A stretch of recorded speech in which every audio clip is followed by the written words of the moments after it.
Hello and welcome to InDesign। आज के class में हम लोग सीखेंगे InDesign। InDesign किस चीज़ के लिए यूज़ किया जाता है? InDesign बेसिकली यूज़ किया जाता है for creating books, newspaper and magazines. Okay, so मैं अभी आपको थियोरेटिकली समझाता हूँ कि ये अलग सॉफ्टवेयर से कैसे डिफरेंट है। ओके, मान लीजिए आपने फोटोशॉप सीखा होगा, आप बोलेंगे हम लोग फोटोशॉप में भी तो ये सब कर सकते हैं, हम लोग इलस्ट्रेटर में भी ये सब कर सकते हैं। सो InDesign में ऐसा क्या खास बात है जिसकी वजह से इसको एक अलग सॉफ्टवेयर किया गया है? ओके, सो मैं आपको कुछ स्पेशल एडवांटेजेस बताता हूँ जो InDesign में सिर्फ एक्सक्लूसिवली InDesign में अवेलेबल है। ओके, सो सबसे पहला बात InDesign में ये है, this is a page oriented software. Page oriented software, page मतलब एक ही फाइल में आप 2 page, 5 page, 10 page, 100 page, 1000 page तक का कंटेंट आप एक ही फाइल में क्रिएट कर सकते हैं।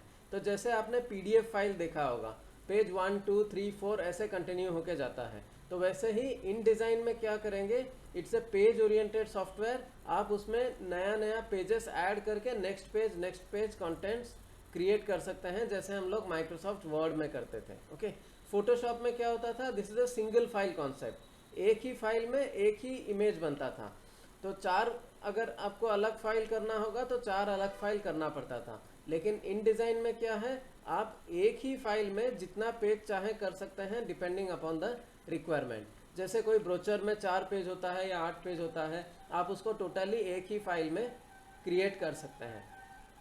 दूसरा एडवांटेज क्या है, सो ये रहा बुक्स और न्यूज़पेपर का बात। तो बुक्स में क्या होता है, किसी बुक में 10 पेज होता है, किसी बुक में 100 पेज, किसी बुक में 100 से भी ज़्यादा होते हैं, और वही बात मैगजीन का भी होता है। सो वो सब डिज़ाइन हम लोग InDesign में कर सकते हैं। तो अभी आप बोलेंगे कि इतना सारा पेजेस को InDesign करने में और क्या खास बात है? यहाँ पे और एक खास बात है मास्टर पेजेस का। मास्टर पेजेस में क्या होता है, कोई भी आप मैगजीन देखेंगे, ज़्यादातर मैगजीन्स, उसमें से कुछ पेज के ऊपर हेडर और फुटर सेम होते हैं। आप लोग अगर माइक्रोसॉफ्ट वर्ड यूज़ करते होंगे तो आपको हेडर और फुटर वर्ड का मीनिंग मालूम होगा। जो हर पेज में ऊपर रहता है उसको हेडर बोलते हैं, जो हर पेज में नीचे रहता है उसको फुटर बोलते हैं। तो उसको आपको हर पेज में डिज़ाइन नहीं करना पड़ेगा, एक बार आपने कर दिया तो वो सारे पेजेस को कंटिन्यू होके जाएगा। So this is the advantage of doing books and magazines in InDesign। Newspaper करने में क्या एडवांटेज है, ये बहुत बड़ा एडवांटेज है न्यूज़पेपर इंडस्ट्री में। न्यूज़पेपर में मान लीजिए एक दिन में, मान लीजिए आप देखेंगे 30 या 40 पेज का न्यूज़पेपर भी बनते हैं, 10-15 पेज का न्यूज़पेपर भी बनते हैं, 20 पेज का भी बनते हैं।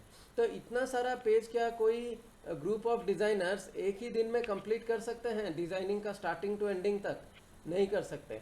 सो इसमें क्या किया जाता है, डिज़ाइंस का जो टेम्पलेट है वो हर दिन का अलग अलग बना के रखा जाता है। मतलब मंडे का एक टेम्पलेट, ट्यूसडे का, वेडनेसडे का। Okay, and everything is linked to files, to word files और इमेज फाइल्स। मतलब मान लीजिए कोई एडिटर आपको टाइप करके मैसेज सेंड करता है वर्ड फाइल में, तो आपको वो वर्ड फाइल से कॉपी करके InDesign में पेस्ट करने का ज़रूरत नहीं है।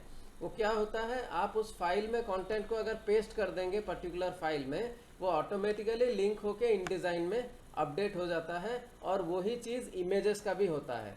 सो हर इमेज को एक फोल्डर में सेव करके रखा जाता है एक पर्टिकुलर नाम से, और जब आप इमेज को उस नाम के साथ रिप्लेस कर देते हैं तो यहाँ पर कंटेंट भी अपने आप रिप्लेस हो जाता है।